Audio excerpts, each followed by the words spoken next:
Once there was a girl that was born in Latvia and moved to the USA when she was only 4 or 5 years old. Her parents died when she was a teenager. This could have been the typical story of many young poor girls living in the late 1800s, but this girl decided to do something that most young girls would have never even thought of doing. And that is why on the morning of June 25th, 1894, more than 500 people stood outside the Golden Dome State House in Boston.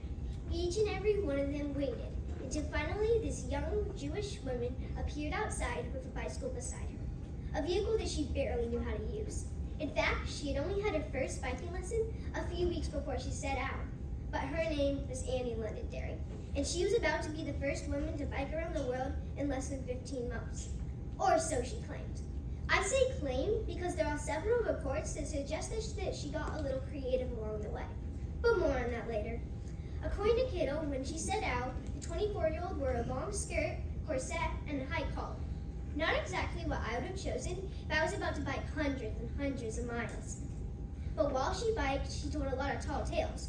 Or in her words, I found out what they liked and gave them plenty of it.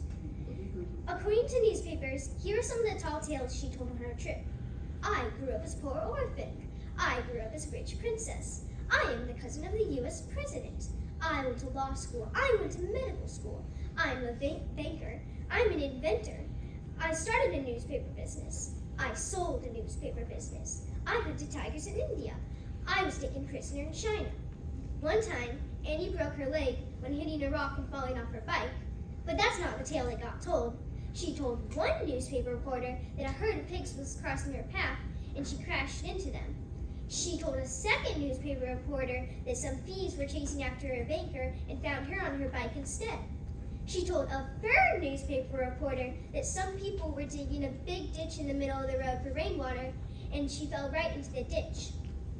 As you can tell, Annie might not have been the most honest person, which would explain why a bunch of people found out that she was getting creative with her biking and catching boat rides and train rides to get from place to place. But in the end, she returned to Boston with only one day to spare, her feet in the pedals of her bike, and many stories to tell.